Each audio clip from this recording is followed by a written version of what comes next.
un día particularmente importante. Hoy es el 10 de diciembre, es el Día Internacional de los Derechos Humanos.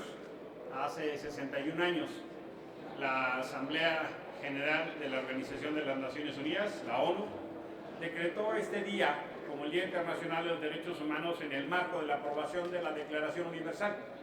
Y a partir de eso se ha venido construyendo poco a poco un nuevo paradigma en esta materia. Y también es un buen día no solo para subrayar aquellas cosas como la respuesta positiva y propositiva después de la tragedia de la Segunda Guerra Mundial, sino para hacer un recuento de esta materia en nuestro país. Y en ese ánimo lo que yo quiero decir con mucha claridad es que en materia de derechos humanos el primer año del presidente López Obrador nos queda de ver. En el primer año muchas de las promesas de campaña en materia de derechos humanos no solo no se cumplieron, sino fuimos para atrás. Muy lamentablemente, una parte importante de la agenda de derechos humanos en el país vive peligrosas señales de regresión o de retroceso. Y quiero explicarlo por qué. El primer punto que quiero remarcar en esta referencia de lo que yo llamo una agenda negativa en materia de derechos humanos, de un saldo negativo, es el creciente proceso de militarización. Esta semana nos hemos enterado que el presidente López Obrador ha dispuesto el despliegue de más de casi 63,000 efectivos del Ejército Mexicano para labores de seguridad pública. Ni en tiempos de Felipe Calderón o de Enrique Peña Nieto se desempeñó o se desplegó tal cantidad de efectivos militares para las labores de seguridad. Y eso es parte de una estrategia fallida que más adelante voy a mencionar. También llama poderosamente la atención las labores que el presidente le ha asignado al Ejército en la ocupación de acciones que deberían ser eminentemente civiles. No solo, por ejemplo, la administración y construcción de obra pública, como es el caso del aeropuerto, sino ahora también se nos ha comunicado que el Ejército construirá las 13,000 sucursales del Banco del Bienestar en todo el país. En lugar de que hubiera una obra pública que detonara con constructores civiles, ahora resulta que el principal contratista de obra pública es el Ejército Mexicano. A eso es a lo que nos referimos cuando se llama militarización. El presidente López Obrador ofreció otra cosa en campaña. No sé de dónde le entró un amor inusitado al Ejército y a la Marina, no porque no sean instituciones respetables, no porque no se respete su labor, sino porque no se acompaña la presencia de efectivos militares en este proceso de militarización de la vida pública. Hoy, afortunadamente, se detuvo el dictamen donde se quiere avanzar también en la militarización de los puertos. Ahora se quiere dar el control total a la Marina Armada de México, a la Armada, la Secretaría de Armada, la Secretaría de Marina, en el control militar, haciendo a un lado también, nuevamente, la estructura civil en los puertos mexicanos. La verdad de las cosas es que sorprende, e incluso lo que ha pasado en el despliegue de la Guardia Nacional, que también es uno de los temas que mucho preocupa, en un proceso que no fue lo que indicó el Senado. Ahora tenemos a una Guardia Nacional que esencialmente está compuesta por efectivos militares y lógica militar. En un segundo orden de ideas quiero subrayar justo el tema de migración.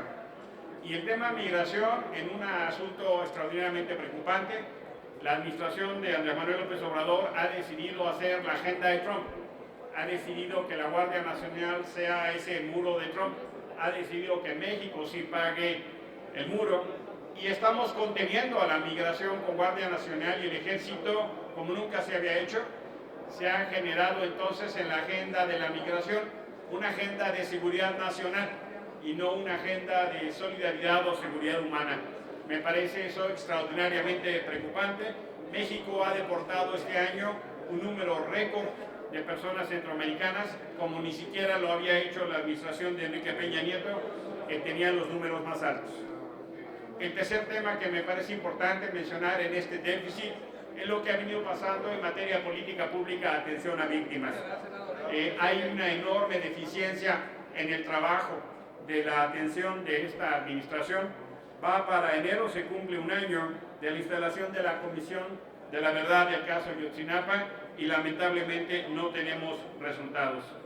Tampoco se ha hecho realidad la oferta de una Comisión de la Verdad para atender la justicia transicional, como se ofreció a víctimas como se ofreció en los colectivos y los diálogos, en el diálogo sostenido en septiembre del 2018. Muy lamentablemente, incluso el presidente López Obrador llegó a calificar que lo que había sucedido en Ayotzinapa no era un crimen de Estado, lo cual no solo es un gravísimo error, sino demuestra una concepción enormemente preocupante de lo que se entiende como responsabilidad estatal. Este error incluso hoy se cometió de nuevo, porque el presidente cree que porque él encabeza el Estado mexicano no se cometen violaciones a los derechos humanos, lo cual es un error. Sencillamente, cuando vemos lo que sucede en lugares como el IMSS, la Fiscalía, la misma Sedena, estamos viendo problemas estructurales. La CNDH documentó el año pasado y este año severas crisis en materia de atención médica que han hecho que el Instituto Mexicano de Seguridad Social es la entidad más señalada por violar los derechos humanos. No porque el presidente López Obrador está en Palacio Nacional no se violan los derechos humanos. Lo que se espera del gobierno, lo que se espera de quien encabeza la entidad pública es encabezar la indignación y no la negación. Sorprende también el poco resultado que se está dando en la política pública para la atención a víctimas. La Comisión Nacional de Búsqueda es una entidad pública vital y tiene menos de 50 personas para buscar a los más de 40,000 personas desaparecidas en este país. En mayo, cuando se instaló el sistema, el presidente ofreció recursos ilimitados y eso no ha sucedido. Incluso ante el ofrecimiento, señalamiento o señal de alarma del poeta Javier Sicilia para remarcar la necesidad de salir a caminar, porque este año va a terminar siendo el año más violento en la historia de los que se tiene registro, el presidente, con una manera absolutamente indolente, decía que daba flojera. Me parece muy grave que se estén haciendo señalamientos de esa naturaleza cuando este año va a acabar siendo el año más violento del que tenemos registro. Hay otro tema en el cual México está saliendo reprobado, y en particular esta administración, que es el tema de libertad de expresión. Lamentablemente no solo se siguen asesinando periodistas, no solo entran a su casa a amenazar. En días pasados supimos del caso de un periodista, un reportero del periódico La Jornada, sino que lamentablemente el discurso oficial no solo no contribuye a tutelar los derechos de los periodistas, sino que los pone en más situación de riesgo. Aquellos calificativos de fifí, machucones, conservadores, incluso la expulsión de algunos periodistas que en las conferencias matutinas hacen preguntas críticas o acuciosas y que luego son expulsados, me parece que no solo no contribuye al ejercicio libre de la libertad de expresión, sino que genera un entorno de riesgo para los propios periodistas. Los ataques que se han hecho a distintos periodistas en redes sociales por los señalamientos del presidente son extraordinariamente graves. Hace unas semanas estuvo aquí una delegación de 17 organismos internacionales y ante el señalamiento al presidente, él sencillamente lo negó. Otro tema que requiere especial atención es lo que ha sucedido con defensoras y defensores de derechos humanos. Según el alto comisionado de lo que va este año, han sido asesinados 14 defensores de derechos humanos en México, una parte importante de ellos defensores del medio ambiente. Y me parece particularmente grave que en un país que tiene las condiciones que tiene, se estén asesinando a los defensores de derechos humanos. Por supuesto que me parece que hay que poner, y con esto terminaría, especial atención en que no está funcionando la estrategia de seguridad. Cuando digo que este año va a ser el más violento es porque no solo así se ha documentado, sino porque lamentablemente el baño de sangre no para. Fuimos testigos y supimos de la gravedad de masacres como las que pasaron en Minatitlán, en Uruapan, en Tepochico, en Bavispe, en Aguililla y en otros lugares. Lamentablemente cada semana, cada mes se están documentando nuevas masacres en lo que ahora sucede. Y también debo decirles que el dudoso enfrentamiento en Tepochica, donde murieron 14 personas y un soldado, se decidió hacer reserva de expedientes por más de 5 años. La ofrecida transparencia, la ofrecida claridad no está llegando. Todavía no conocemos cuántas personas desaparecidas van en esta administración. Todavía la Sedena y la CEMAR no dan los datos concretos en materia de su operación.